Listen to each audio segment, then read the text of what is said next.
Bienvenue à l'émission Crois-tu? Semaine de Pâques. Notre thème, la résurrection de Jésus-Christ. Le retour à la vie. Avec mes trois invités, quatre avec moi. Alors, Jean-Pierre, bonjour. Bonjour, Régent. Jeff et puis Marc. Alors, bienvenue à l'émission Crois-tu? Bonjour. On se pose la question, alors, peut-on croire à la résurrection de Jésus-Christ? Une résurrection, est-ce qu'elle est vraiment crédible, cette résurrection? Question difficile peut-être à répondre. Et une question dérangeante surtout.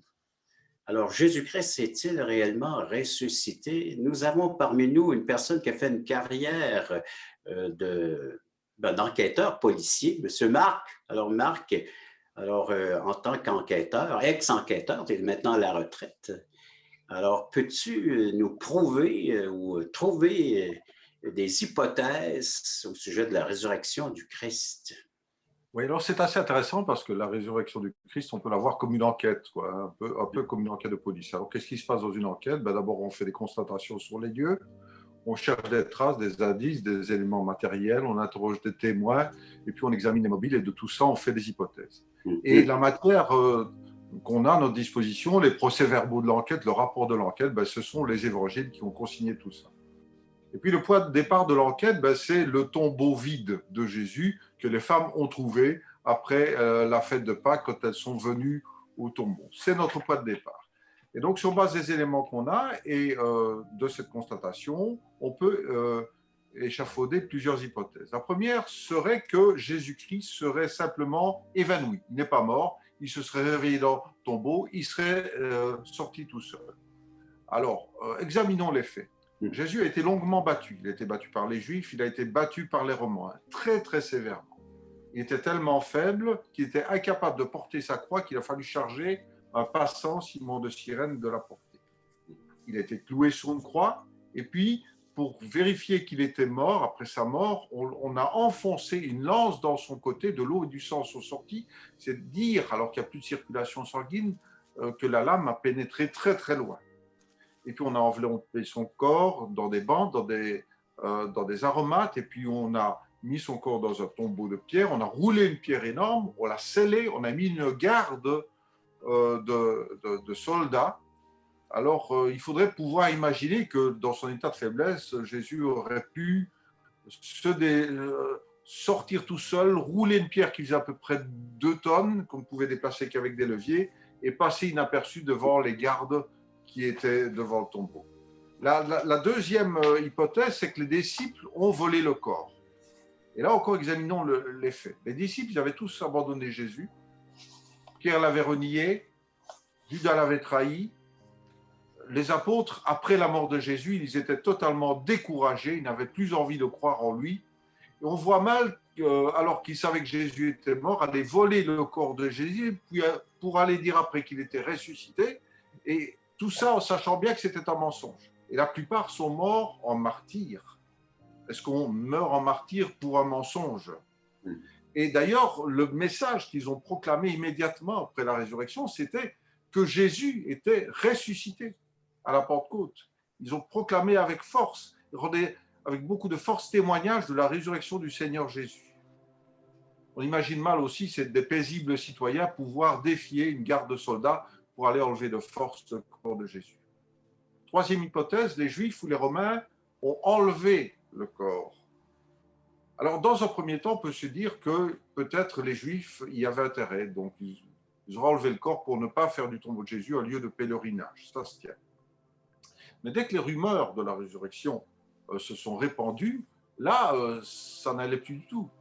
Ils avaient intérêt à ce qu'on sache que Jésus était réellement mort. Ils n'avaient pas intérêt à ce que son corps disparaisse. Et d'ailleurs, ils ont tout fait pour empêcher qu'on puisse dire que Jésus était ressuscité. Ils ont même demandé qu'on mette une garde devant le tombeau pour ne pas justement qu'on puisse faire courir ce bruit de la résurrection. Ce n'était pas pour aller voler eux-mêmes le corps de Jésus.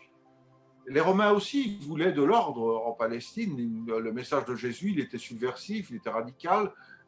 Jésus parlait de Dieu, du seul Dieu, qui n'était pas César, donc il ne voulait pas que le christianisme se répande. Et puis dès que les premiers témoignages de la résurrection de Jésus se sont répandus, il y avait une chose toute simple à faire. Il aurait suffi de produire le corps de Jésus et pour arrêter tout de suite la rumeur. Et ni les Juifs, ni les Romains n'ont été capables de produire cette preuve indiscutable que la résurrection était une supercherie. Quatrième hypothèse, les disciples ont été victimes d'hallucinations collectives. Alors là encore, examinons les faits. Jésus n'a pas seulement été vu, il a été touché par ses apôtres. Et même Thomas, le plus sceptique, l'incrédule, a mis ses mains dans les plaies de Jésus, dans les plaies qu'il avait aux mains et dans le côté. Jésus leur a parlé, Jésus a mangé avec eux. Il s'est montré plusieurs fois à eux, dans plusieurs endroits. Pendant 40 jours, il s'est même montré en une fois à 500 personnes qui étaient encore vivants au moment où l'apôtre Paul en parle. Donc là encore, difficile de croire à une hallucination collective dans cette situation-là. Alors que reste-t-il comme hypothèse?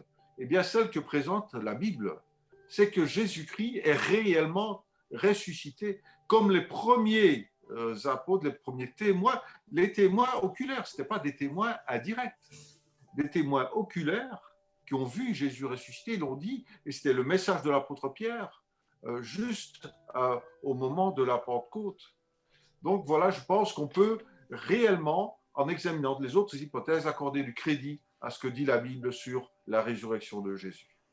Marc, merci en tant qu'enquêteur de police d'avoir enquêté sur la résurrection du Christ et d'avoir relevé les faits dans les évangiles. Après la pause, j'aimerais poser quelques questions à nos deux amis qui ont été très silencieux dans cette première partie de l'émission. Après la pause, on revient sur peut-on croire à la résurrection de Jésus-Christ?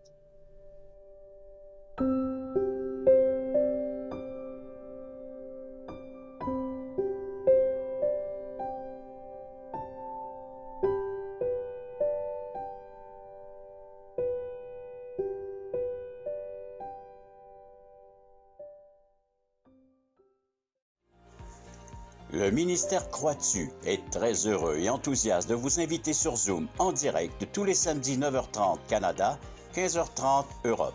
Nous vous présenterons des témoignages d'espoir vivants et percutants qui nous ramènent à l'essentiel, la Bible, la parole de Dieu et l'assurance d'une vie éternelle en Jésus-Christ. Pour participer à notre réunion Zoom, allez simplement sur notre site web croixtu.ca et cliquez sur le bouton. Nous vous attendons en grand nombre. Nous sommes en train de regarder ensemble, peut-on croire à la résurrection de Jésus-Christ? Marc nous a, en tant qu'enquêteur de police, alors nous a relevé des faits que nous retrouvons dans les évangiles. Et Jean-Pierre, j'aimerais que tu nous parles des bienfaits que l'on peut retrouver dans la résurrection de Christ. En fait, il y en a plusieurs, mais la résurrection est tellement importante, Régent, que dans toute la prédication apostolique, quand on lit les Actes des Apôtres, toutes les prédications, les prédications de Pierre, les prédications de l'apôtre Paul, la résurrection a toujours une place très importante. Il ne prêche pas l'Évangile sans parler de la résurrection. Et ça, c'est important parce qu'en réalité, si la résurrection n'était pas importante, les apôtres n'en auraient pas fait comme un sujet si important de leur prédication.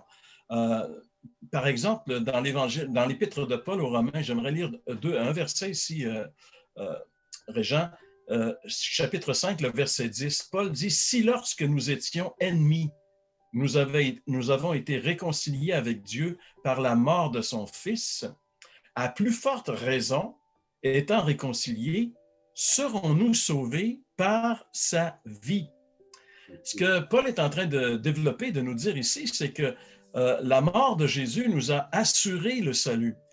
Il y a beaucoup de chrétiens qui croient que Jésus est mort pour leurs péchés sur la croix, qu'ils croient qu'en croyant en lui, ils ont la vie éternelle, le pardon de leurs péchés, mais ils demeurent toujours dans une espèce d'incertitude.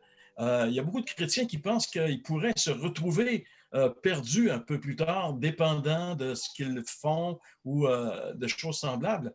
Alors que Paul nous dit ici que lorsque nous étions des ennemis, parce que c'est ce que nous sommes par nature, tous les êtres humains qui ne sont pas sauvés par la grâce de Dieu sont les ennemis de Dieu. C'est là que ça commence pour nous. C'est pour ça qu'on a besoin de salut, parce qu'on est des ennemis. Alors si, lorsque nous étions ennemis, on a été réconciliés par la mort de Jésus, la mort de Jésus nous réconcilie avec Dieu, mais Paul va plus loin en disant, serons-nous sauvés par sa vie? Et je me rappelle d'un prédicateur qui avait dit, la mort de Jésus nous sauve et la résurrection, le retour de Jésus à la vie, nous garde sauvés. Si on peut avoir la certitude d'être sauvé pour l'éternité, c'est parce que celui qui nous a sauvés n'est pas resté dans la mort. Il est sorti de la mort. Et à quelques reprises dans le Nouveau Testament, il nous est dit que maintenant, il est assis à la droite de Dieu et il intercède pour nous. Donc, le ministère de Jésus n'est pas terminé envers ceux qui croient en lui. C'est la raison pour laquelle un des grands bénéfices de la résurrection de Christ, c'est de nous garder sauvés, de nous garder dans la vie éternelle, de nous garder comme le bon berger garde ses brebis. Et ça fait toute une différence. Ça nous donne une assurance. Ça nous donne de nous reposer sur l'œuvre entière de Jésus, c'est-à-dire sa mort expiatoire et sa résurrection, que Paul va dire, nos péchés sont pardonnés par la mort de Jésus, mais nous sommes justifiés par sa résurrection. Et je pense que ce sont deux bénéfices qui découlent de la résurrection que moi je peux percevoir, mais je suis persuadé que Jeff perçoit certainement d'autres choses qui découlent de la résurrection. Mon cher Jeff, on t'écoute.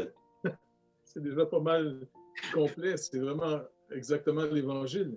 Et c'est pour ça que le signe par lequel le Seigneur veut qu'on certifie quand on voit finalement qu'il y a une repentance, il y a une foi en Jésus-Christ, c'est le baptême. Romains, justement, le chapitre d'après, Paul dit, « Ignorez-vous, vous tous qui avez été baptisés en Christ, c'est dans sa mort que vous avez été baptisés. » Et quand on sort la personne de l'eau, parce que là, elle risque d'aller rejoindre le Seigneur, eh bien, finalement, la personne est en nouveauté de vie. C'est par la résurrection, c'est un signe de la résurrection. On a été incorporé dans la mort de Christ pour être incorporé dans sa résurrection.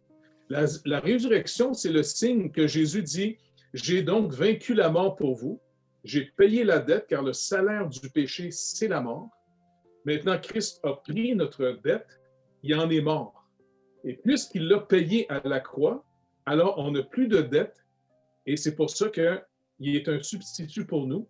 Nos péchés l'ont tué, sa mort à la croix qui paye notre dette, et c'est pour ça que la mort ne peut plus le retenir. Et 3 jours plus tard, comme il l'avait dit lui-même, il est ressuscité, car il dit, « Je suis venu vous donner la vie. » Le berger, au fond, donne sa vie pour ses brebis.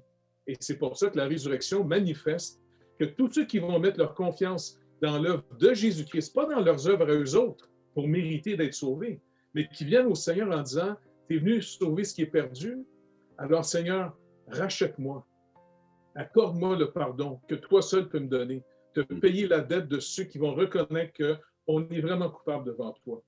Maintenant, tu es venu sauver ce qui est perdu, tu es mort de mes péchés, que je puisse vivre maintenant de ton œuvre qui a tout payé. » Et il a rendu manifeste par sa propre résurrection. Il l'avait déjà annoncé à ses disciples qui n'avaient pas compris au début de l'Évangile. Vous vous rappelez, lorsqu'il était près du temple, il leur a dit, « Détruisez ce temple, je le relève en 3 jours. » Les gars ne comprenaient pas. Ils regardaient le temple de Pierre en disant, « Hey, juste le démolir, ça va prendre plus que 3 jours. » Tu sais. Jeff, parlait de son donc, oui, Jeff puis Jean-Pierre, donc la mort de Christ, c'est le pardon de nos péchés, la réconciliation avec un Dieu saint, Dieu juste. La résurrection, c'est la justification d'être déclaré juste par ce Dieu saint. En ressuscitant Jésus d'entre les morts, c'est comme si Dieu, le Père, mettait le sceau sur son œuvre à la croix en disant, « Moi, je l'approuve. » Donc, si Dieu l'approuve, écoutez, il n'y a plus personne qui peut le désapprouver. Et c'est pour ça que Paul, dans 1 Corinthiens 15, lorsqu'il parle de la résurrection, juste un verset ici, il dit, il se trouve que ceux qui nient la résurrection, il se trouve même que nous sommes de faux témoins à l'égard de Dieu, puisque nous avons témoigné contre Dieu qu'il a ressuscité Christ, tandis qu'il ne l'aurait pas ressuscité des morts si les morts ne ressuscitent pas. Paul parle de la résurrection ici, puis il dit, c'est Dieu qui a ressuscité son Fils. Et ne pas croire ce que Dieu a fait, c'est faire Dieu menteur, finalement. Ça, vous allez m'élaborer ça davantage après la pause, les amis. Oui, il y a une courte pause.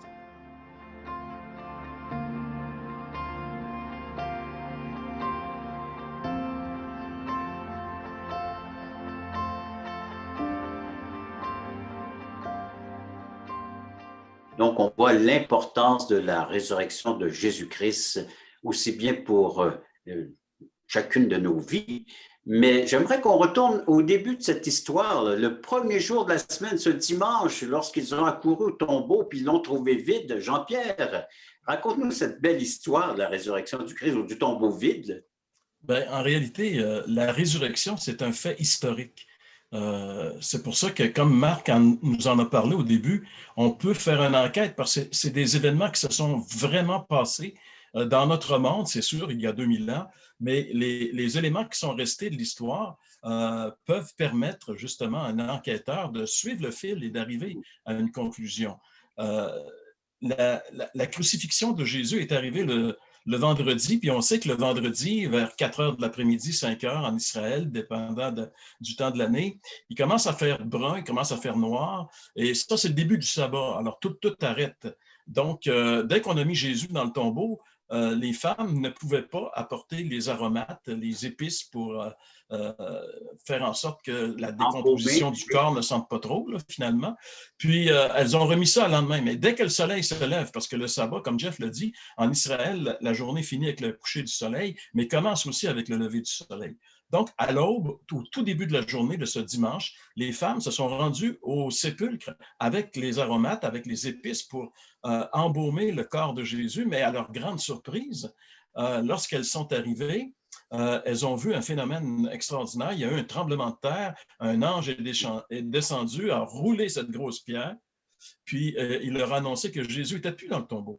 Il n'a pas roulé la pierre pour que Jésus sorte. Jésus n'était plus dans le tombeau. Il était sorti, il était ressuscité. Et ces personnes-là étaient... Ceux qui allaient puissent rentrer puis voir et constater qu'il n'y avait plus de corps. Voilà, c'était une des raisons. Et ce que je trouve intéressant dans ce texte des évangiles qui nous parle de la résurrection de Jésus, bien sûr, il y a Luc 24 qui décrit tout ce qui se passe durant la journée, mais il y a Marie de Magdala qui était dans le jardin où était le sépulcre. Et après la résurrection, elle a vu quelqu'un dans le jardin, puis elle pensait que c'était le jardinier.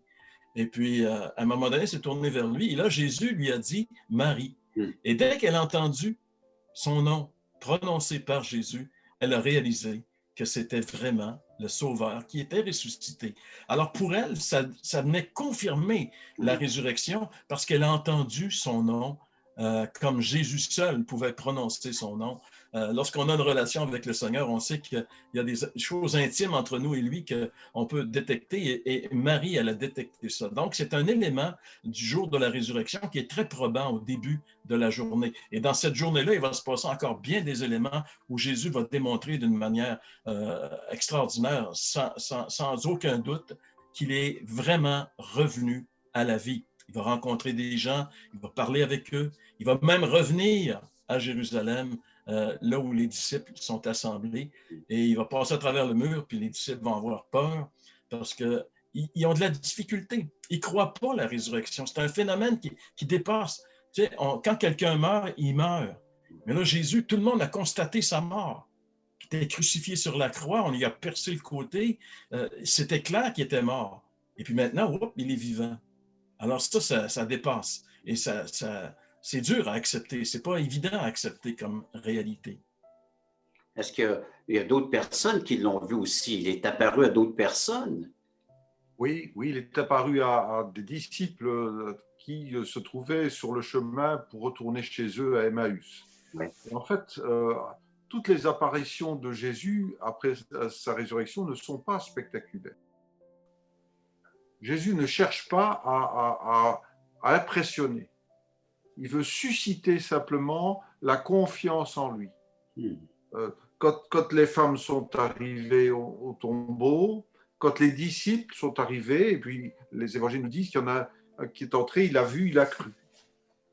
Quand Jésus est arrivé avec près des disciples qui marchaient sur le chemin d'Emmaüs, il a simplement marché à côté d'eux. Il leur a posé des questions. Il n'a absolument dit aucune affirmation. Il a commencé par leur poser des questions pour qu'ils lui expliquent ce qui s'était passé. Et puis alors, il s'est arrêté avec eux dans une auberge. Il a commencé à leur expliquer, non pas « c'est moi, je suis ressuscité », Non, il leur a expliqué tout ce qui, dans les Écritures, le concernait.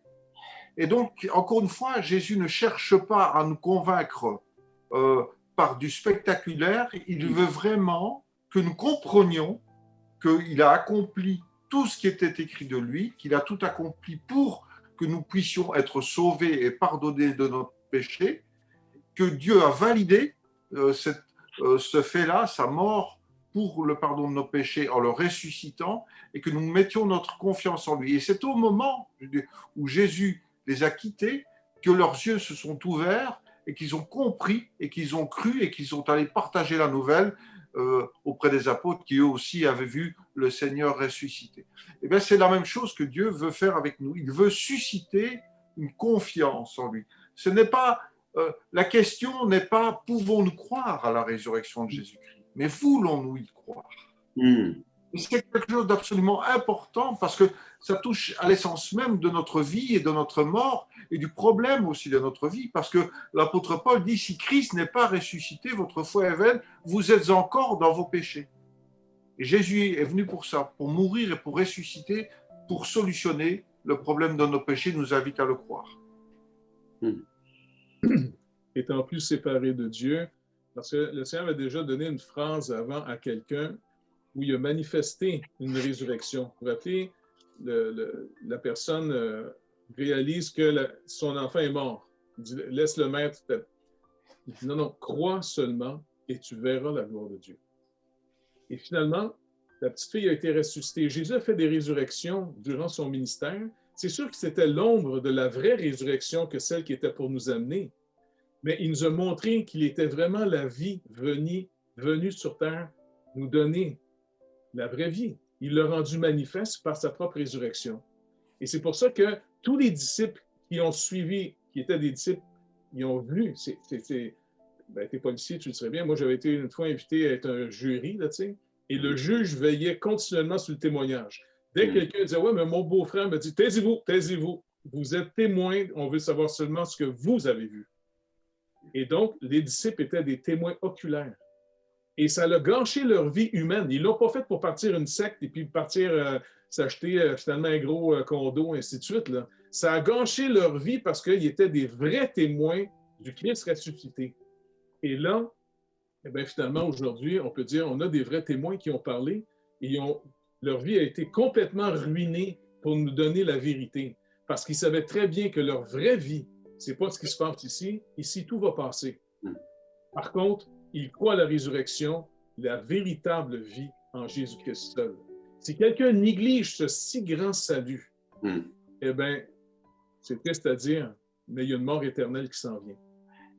Et Jeff, merci. On va juste réfléchir là-dessus, sur les propos que nous venons d'entendre, puis revenir comme conclusion, après la pause, à cette question que Marc nous a posée. Voulons-nous y croire après la pause?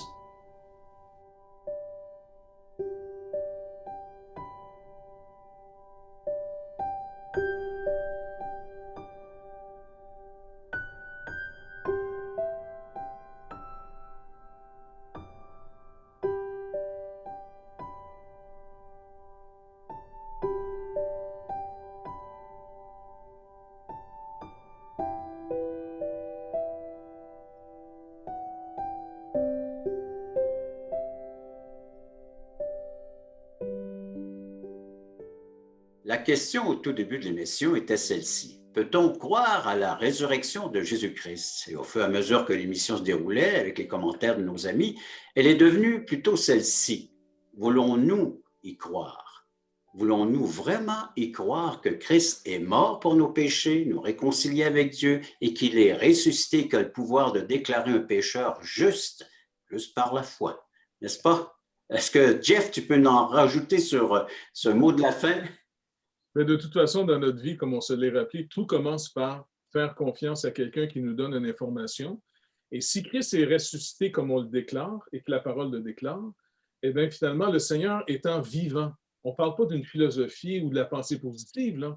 On parle de quelqu'un de ressuscité, de vivant, qui assume lui-même son œuvre. Alors, on dit aux gens, croyez pas en nous. On est des témoins, nous. On vous répète l'information. Allez voir le Seigneur et le Seigneur va témoigner lui-même. Le Saint-Esprit lui-même va montrer. On a fait l'expérience, pas vrai? On n'est Oui. pas simplement des gens qui se font des accroires. Là. On l'a expérimenté, cette grâce de Dieu. Le Seigneur nous a bénis je ne sais pas combien de fois dans notre vie, puis on est capable de raconter un témoignage. On devient un puissant témoignage de la résurrection de Christ. Marc, un petit mot de la fin? Mais le mot de la fin, c'est que justement Jésus-Christ est ressuscité. Ça veut dire que notre foi n'est pas vaine et que nous avons vraiment raison de mettre notre confiance en Jésus-Christ et qu'il a solutionné aussi le problème de nos péchés. Et Jean-Pierre? Ben aujourd'hui, Régent, c'est la Pâque. On sait que dans la Bible, la Pâque, c'est une grande fête qui rappelait la libération du peuple d'Israël de l'esclavage. Eh bien, la Pâque, dans nos jours à nous, c'est la libération de nos péchés, la libération de la condamnation, même la libération de notre moi par la grâce de Dieu. C'est ça que ça veut dire la Pâque, c'est la libération. On est libéré, donc normalement, on est joyeux parce qu'on est libéré. Il n'y a plus rien maintenant, il n'y a plus de condamnation pour ceux qui sont en Jésus-Christ.